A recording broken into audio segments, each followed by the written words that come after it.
పొట్టి శ్రీరాములు జయంతి సందర్భంగా అనంతపురంలో మంత్రి సత్యకుమార్, ఎమ్మెల్యే దగ్గుపాటి ప్రసాద్ ఘన నివాళులు అర్పించారు. టవర్ క్లాక్ వద్ద విగ్రహానికి పూలమాలలు వేశారు.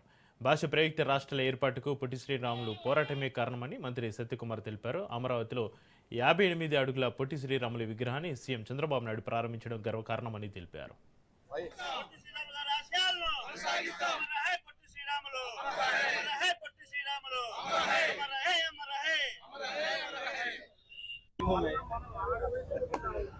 అమరజీవి పొట్టి శ్రీరాములు గారి జయంతి సందర్భంగా వారి స్మృతికి ఘనమైన నివాళులు అర్పిస్తున్నాను. ఈ దేశంలో మొట్టమొదటిసారిగా భాషా ప్రయుక్త రాష్ట్రాలు ఏర్పాటు కావడానికి నాంది పలికిన మహనీయుడు శ్రీ అమరజీవి పొట్టి శ్రీరాములు గారు.